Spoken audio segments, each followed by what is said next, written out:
Not picture, video. This is for his walk. Start talking, I already started it. You stop talking. Okay, I'm going to tell everybody about the Pilgrims. First thing you need to know is they were never known as Pilgrims at all till the 1800s. They were more correctly known as the Separatists. The reason they were known as Separatists is because they separated from the Church of England. The reason they separated from the Church of England is because they were unhappy with the Church of England. They were pleased with the reforms that had been made, but they believed that the reforms didn't go far enough. It still was too close to the Catholic Church, too much pomp and ceremony, too much princes of the church. They wanted to revert back to an earlier religion that existed for the first 300 years of Christendom. They gave up on the possibility of actually reforming the church from the inside. They said, there's no hope for reforming this church from the inside. We have got to separate from this church altogether and form our own church, and that is why it's known as the Separatist religion. Because they were separating from the church, it meant that they were dissenting against the king. The king cannot allow dissension, so he was harrying them out of the country. And that's exactly what they did. In the year 1608, they escaped over to Holland, where they lived relatively freely, but a very difficult life, because these people were used to farming. They now had to get employment with any occupation they could find, usually in the textile mills. Now, they were happy there for 12 years until the year 1620. And the reason they grew unhappy and they had to move was because the truce between the Catholics down in Spain and the Protestants and the rest of Europe was just about to break down. It was just about to begin what's known as the 30 Years' War. They really had to move on to a safer location, and where they wished to go was the New World. They had a choice to go to either South America, present-day Dutch Guiana, or to North America, then described as Northern Virginia. They decided, they being Englishmen, the climate would be more suitable for them going to North America, wouldn't it? Now they had a problem. How are we going to get to North America? To go there we needed money. They of course did not have money. As this was going on in England, King James I also wished to set up colonies, because the French, the Portuguese, the Spanish, the Russians, the Dutch, everybody else was setting up colonies. He wasn't setting up colonies because he didn't have the money to do so. To get over that problem, he went to the people with the money, the dukes, the lords, the barons. He proposed to them that they would form what's known as joint stock companies. They would invest their money, they would put up the capital, he would give them a charter, which is just another name for permission, a grant or a license, to settle land over which he claimed dominion but didn't have the people to go out and work it. The reason nobody wished to go out to work the land was because they would have seen what happened to the people that went to Jamestown in the year 1607. And what happened to them was 5,000 people went to Jamestown, and after 2 years, 4,400 of those people were dead of disease, starvation, and all sorts of ailments. So basically you needed to be somewhat of a kamikaze pilot to come out here and settle the New World. Fortunately, those kamikaze pilots did exist. They were the Separatists. The reason they were willing to come out here and face all the danger was because it was God's intention that they do so, to come out and form a new colony, worship God in the way that He intended them to worship Him. So they would have made an agreement with the company that was formed to set up this colony, called the London Company. The agreement was, if they put up the money, if they give them £10 in stock ownership, they would come out, agree to work 4 days for the company, 2 days for themselves, 1 day for the Lord, and after 7 years they will split up the dividends and the profits, and everybody would be happy. To do that, With the money they had collected, they purchased a ship called the Speedwell, which is 1/3 the size of this ship here, which is the Mayflower. The Speedwell would be described as a ship of 60 tons. This ship here, the Mayflower, would be described as a ship of 180 tons. That refers to the fact that it's able to hold 180 casks or barrels, each containing a ton of wine, beer, liquid, water, whatever.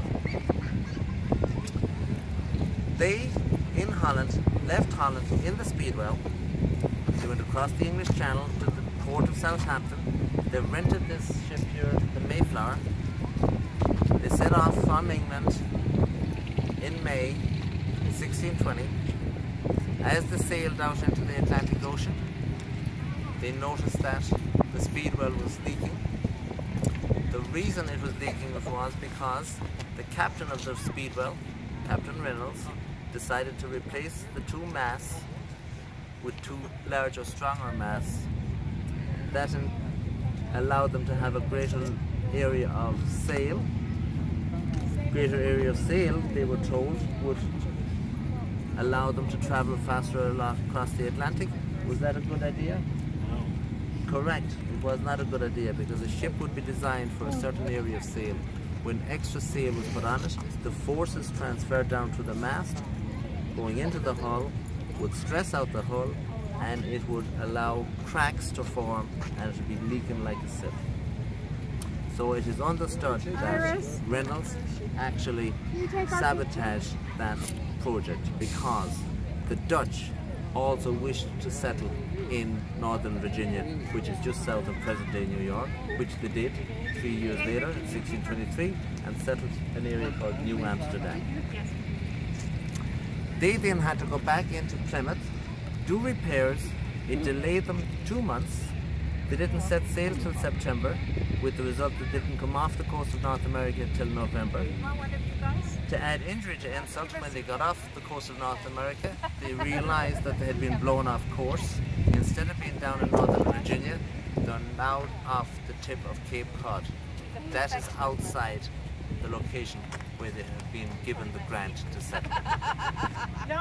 That was a serious problem because the people who had came back with the Pilgrims to assist them in building their community on a yearly wage, those people had then an excuse not to keep their part of the agreement. We're not in the location we were supposed to be. We no longer are going to abide by the agreement. We're going to go on our way. If that was allowed to happen, what would happen to the whole colony? Everybody was doomed. So they had to either stick together or they were in trouble. So they had to come up together aboard the Mayflower and sign an agreement known as the Mayflower Compact. The Mayflower Compact specified that every free man would have a vote on a matter of importance. Once the vote was taken though, they then all agreed to abide by that decision. That is the Mayflower Compact.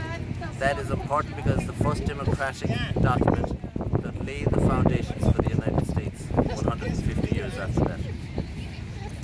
Now, once they got here, they had to spend 1 month trying to search out for a location to settle. Eventually, they made their way across the Cape here and found this harbour, which is known as Plymouth Harbour. It is, of course, a desolate area. The only thing here for them is, up on the hill is a deserted Indian village. The reason the Indian village is deserted because 2 years before this, a plague had come through and killed 95% of the Indians, so they were very much decimated. They says, well, it's now December, we are going to settle here, and that's what they did. That first winter, of the 102 passengers that got off the Mayflower, 52 of those people died. That was the death rate in the first winter. By the first spring, some things happened to a system. One, the fish that would be down here in the little river called the Town Brook, that's a migratory fish called an alewife. That made its return. And of course now there's plenty of food, plenty of fish. Also, they were looking out into the countryside one day, and what did they see coming towards them? A Native American.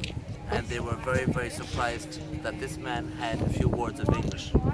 And he says to them, if you think I can have a few words of English, wait till you meet the guy that we're going to meet in a few days' time.